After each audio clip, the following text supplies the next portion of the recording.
Subscribe करें हमारे YouTube channel को और बेल आइकन को प्रेस करें हमारे लेटेस्ट वीडियोस को देखने के लिए।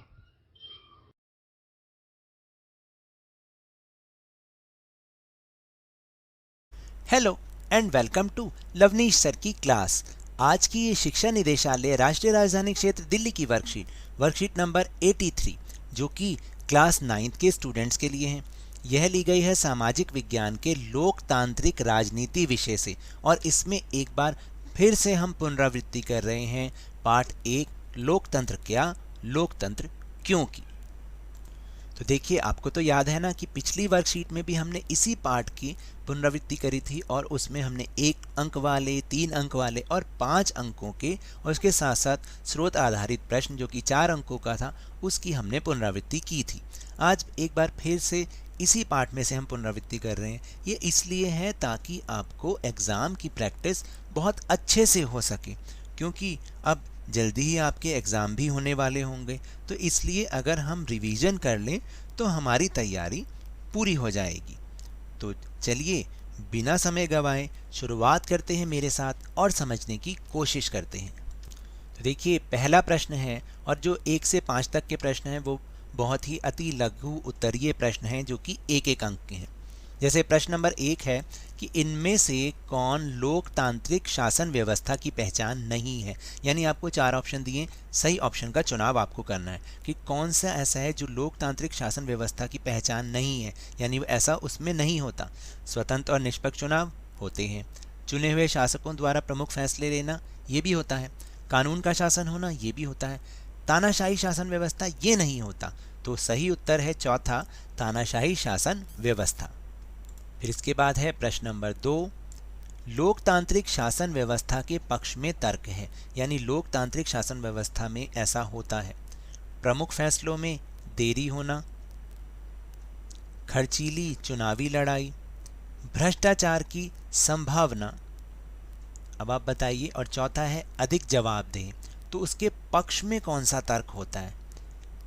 तो इसका सही उत्तर है, बताइए, चौथा, अधिक जवाबदेह है। यानी लोकतांत्रिक शासन व्यवस्था अधिक जवाबदेह है। फिर तीसरा प्रश्न, रिक्त स्थान भरिए। भारत में चुनाव आमतौर पर वर्ष में एक बार होते हैं। कितने वर्ष में एक बार होते हैं? तो सही उत्तर है 5 वर्ष में एक बार होते हैं। फिर इसके बाद चौथा प्रश्न है कि बहुदलीय शासन व्यवस्था से आप क्या समझते हैं या बहुदलीय शासन व्यवस्था क्या होती है? देखिए, बहुदलीय शासन प्रणाली वह शासन प्रणाली है या वह व्यवस्था है जिसमें 2 से अधिक राजनीतिक दल होते हैं। 2 से अधिक राजनीतिक दल होते हैं और वह सत्ता प्राप्त करने के लिए चुनाव लड़ते हैं तथा सरकार बनाते हैं। तो जहाँ पर 2 से अधिक राजनीतिक दल होते हैं, अधिकतम की कोई सीमा नहीं है लेकिन न्यूनतम 2 से ज़्यादा होने चाहिए। तो और वो सत्ता के लिए लड़ाई लड़ते हैं, सरकार बनाते हैं और उनके पास सबके पास समान अवसर उपलब्ध भी होते हैं। फिर प्रश्न नंबर 5, विपक्षी दल किसे कहते हैं? देखिए, सरकार ना बना पाने वाले दल को विपक्षी दल या विरोधी दल कहा जाता है। यानी जो सरकार में शामिल नहीं होता और जो सरकार नहीं बना पाता उसे हम विपक्षी दल कहते हैं और इसका कार्य सरकार को उनकी गलतियों का ध्यान दिलाना होता है। फिर प्रश्न नंबर 6 स्रोत आधारित प्रश्न है। दिए गए अनुच्छेद को पढ़कर प्रश्नों के उत्तर दीजिए। चलिए अनुच्छेद पढ़ते हैं। लोकतंत्र नागरिकों का सम्मान बढ़ाता है। लोकतंत्र राजनीतिक समानता के सिद्धांत पर आधारित है। यहाँ सबसे गरीब और अनपढ़ को भी वही दर्जा प्राप्त है जो अमीर और पढ़े लिखे लोगों को है। लोग किसी शासक की प्रजा ना होकर खुद अपने ही शासक हैं। अगर वे गलतियाँ करते हैं तब भी वे खुद ही इसके लिए जवाबदेह होते हैं। तो ये बहुत आसान सा एक अनुच्छेद था जिस पर आधारित कुछ प्रश्न हैं। जैसे लोकतंत्र लोगों का सम्मान कैसे बढ़ाता है? आप बताइए कैसे बढ़ाता है? क्या उन्हें इनाम देता है? नहीं, लोकतंत्र लोगों को अधिकार देकर उनका सम्मान बढ़ाता है। फिर लोकतंत्र जनता का शासन कैसे है? भाई, जनता का शासन ऐसे ही तो है क्योंकि इसमें जनता स्वयं अपने शासकों का चुनाव करती है, इसलिए हम उसे जनता का शासन कहते हैं। फिर तीसरा प्रश्न है कि रिक्त स्थान भरिए। लोकतंत्र राजनीतिक के सिद्धांत पर कार्य करता आधारित है। ऊपर हमने समझा भी है किस पर आधारित है? राजनीतिक समानता के सिद्धांत पर आधारित है। और फिर चौथा प्रश्न, रेखांकित वाक्यांश को सही करके वाक्य को पुनः लिखिए। ऐसे प्रश्न जरूर आएंगे, याद रखिएगा। तो लोग किसी शासक की प्रजा ना होकर खुद दूसरों के शासक हैं। अब यहाँ पे दूसरों शब्द गलत है क्योंकि ये रेखांकित है, तो हमें इसको सही करके लिखना है और वो हमारे अनुच्छेद में ही लिखा हुआ है। तो इसमें सही आएगा कि लोग किसी शासक की प्रजा ना होकर खुद दूसरों के नहीं बल्कि अपने शासक हैं। इसके बाद प्रश्न नंबर 7, लोकतांत्रिक शासन व्यवस्था की कोई 3 कमियां बताइए। तो देखिए, जैसे लोकतंत्र में बहुत सारे गुण हैं तो दोष भी हैं। कौन से दोष हैं? इसमें नेता बदलते रहते हैं जिससे राजनीतिक अस्थिरता पैदा होती है, यानी हर 5 साल बाद नेता बदल जाते हैं तो अस्थिरता पैदा हो जाती है। फिर लोकतंत्र में जल्दी निर्णय लेना संभव नहीं है क्योंकि इसमें इतने सारे लोगों से बहस और चर्चा करनी पड़ती है जिससे हर फैसले में देरी होती है, ये भी एक कमी है। फिर चुने हुए नेताओं को लोगों के हितों का पता ही नहीं होता, इसके चलते क्या होता है, खराब फैसले भी होते हैं। तो ये 3 कमियां लोकतंत्र शासन में है। फिर इसके बाद एक और प्रश्न, इसको हमने 3 अंक का मान लिया है। लोकतांत्रिक शासन व्यवस्था दूसरी शासन व्यवस्थाओं से बेहतर है, स्पष्ट कीजिए। देखिए, अब इसमें कुछ नहीं करना, आपसे कुछ नहीं पूछा, बस इसने बताया, आपको ये बताना लोकतांत्रिक शासन की अच्छाइयाँ क्या हैं। अगर आप प्रश्न समझ जाओगे तो उत्तर भी कर लोगे। तो क्या अच्छाई है?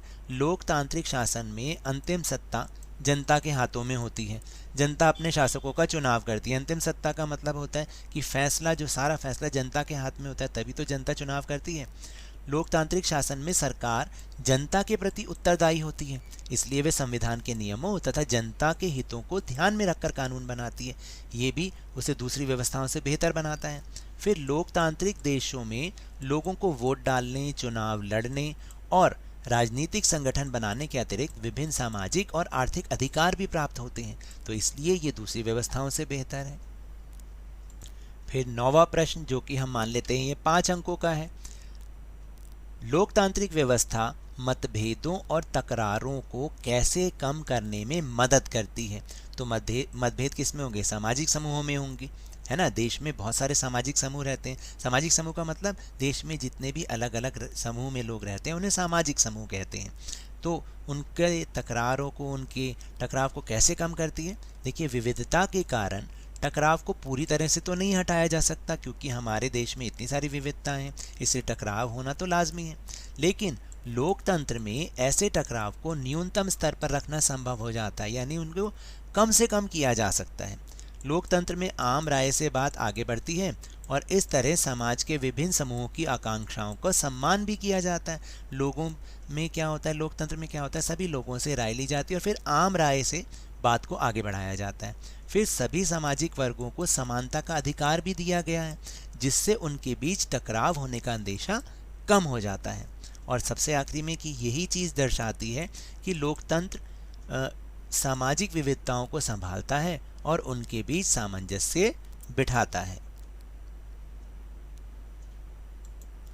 इसको आप काट दीजिए। और इसके बाद आखिरी प्रश्न, प्रश्न नंबर 10, जो कि 5 अंकों का है। लोकतांत्रिक शासन व्यवस्था के गुणों की विस्तृत चर्चा कीजिए। लोकतंत्र शासन का ऐसा रूप है जिसमें शासकों का चुनाव लोग करते हैं, चुने हुए लोग ही सभी प्रमुख फैसले लेते हैं। दूसरा पॉइंट है कि लोकतंत्र नागरिकों का सम्मान बढ़ाता है, ये राजनीतिक समानता के सिद्धांत पर आधारित है।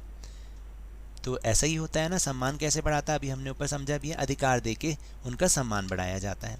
लोकतांत्रिक व्यवस्था दूसरों से बेहतर है क्योंकि इसमें हमें अपनी गलती ठीक करने का अवसर भी मिलता है। मान लीजिए अगर सरकार कोई कानून गलत बना देती है तो उसको वो ठीक भी कर सकती है, उसमें से संशोधन भी कर सकती है, तो इसलिए ये दूसरी व्यवस्थाओं से बेहतर है। तो ये भी इसका एक गुण है। लोकतांत्रिक शासन पद्धति दूसरों से बेहतर इसलिए है क्योंकि ये शासन का अधिक जवाबदेही वाला स्वरूप है, इससे बेहतर निर्णय लेने की संभावना बढ़ती है। देखिए, एक तो जनता के प्रति सरकार इसमें जवाबदेह होती है और दूसरा इतने विचार विमर्श के बाद कोई निर्णय लिया जाता है तो बेहतर निर्णय लेने की संभावना बढ़ जाती है। और आखिरी, लोकतंत्र मतभेदों और टकरावों को संभालने का तरीका भी उपलब्ध कराता है। तो इस तरह से हम इसके 5 गुणों को बता सकते हैं 5 पॉइंट में, और ये 5 अंकों का प्रश्न है। तो ये तो थी आज की वर्कशीट। अगर मेरे इस तरह समझाने से आपको थोड़ा सा भी समझ में आया हो तो इस चैनल को ज़्यादा से ज़्यादा सब्सक्राइब कीजिए, लाइक कीजिए और बहुत ज़्यादा शेयर भी कीजिए। और हम मेरे साथ इसी तरह आसानी से वर्कशीट को समझते रहिए, लेकिन ध्यान और मन लगाकर पूरी मेहनत और लगन के साथ ऑनलाइन ही सही, ऑफलाइन ही सही, पढ़ते जरूर रहिए। और अगर आपको कोरोना वायरस को हराना है ना, तो मास्क अवश्य लगा के रखिए, और जब भी संभव हो, जब भी उपलब्ध हो, इसका टीकाकरण अवश्य कराएं, क्योंकि कोरोना को हराना है और ज़िंदगी को एक बार फिर से सुहाना बनाना है। इसी उम्मीद के साथ बहुत बहुत धन्यवाद।